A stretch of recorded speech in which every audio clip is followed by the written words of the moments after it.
C5+1 loyihasi ancha yillardan beri Markaziy Osiyo va Amerika o'rtasidagi iqtisodiyot va investitsiyaviy loyihalarni qo'llab-quvvatlaydigan bir muhim tuzilmaga aylanib ulgurdi va bu tuzilmani ahamiyati nimada? Iqtisod har doim investitsiya bilan boyigan va mana shu kiritilayotgan investitsiya sohalaridagi muammolarni bartaraf etish va davlatlarning iqtisodiy o'sishi uchun muhim qadamlarni qo'yish uchun asos bo'lgan. Va o'tgan yillar davomida C5+1 loyihasi orqali $35 milliard ortiq mablag' evaziga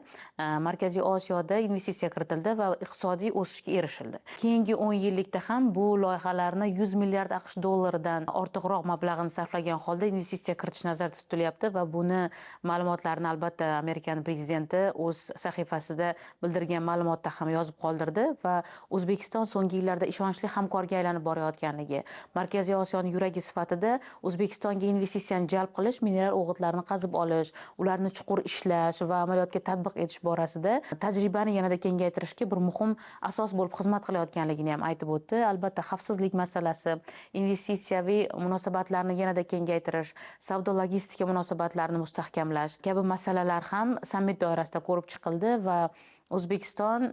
so'nggi 3 yilda Amerika bilan juda ko'plab bitimlarni imzolagani va rivojlangan davlat sifatida bu mamlakat tajribasini o'rganish, u yerda uzoq tajribaga ega bo'lgan investorlarni O'zbekistonga investitsiya kiritishi orqali tajribasini ham birga olib kirish sohalarni o'zaro rivojlanishiga ham asos bo'ladi va C5+1 loyihasi bu gal ham xuddi mana shunday prezidentimizni bir qator ilgari surgan takliflari bilan yanada ko'tarinki ruhda o'tdi. Prezidentimiz har doim o'sha mamlakatlar o'rtasidagi aloqalarni mustahkamlash yo'lida ishlaydigan doimiy komissiya faoliyatini yo'lga qo'yish taklifini ilgari surdilar. Chunki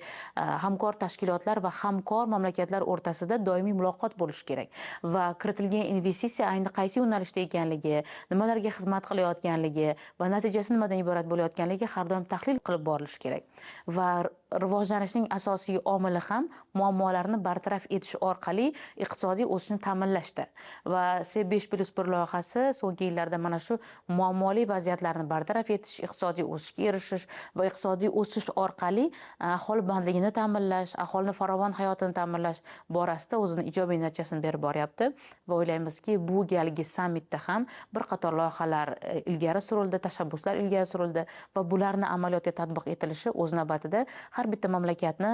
o'sha C5+1 formatdagi davlatlarning iqtisodiy o'sishi, savdo investitsiya loyihalarini yanada kengayishiga va aholi yashash farovonligini yanada oshishiga xizmat qiladi.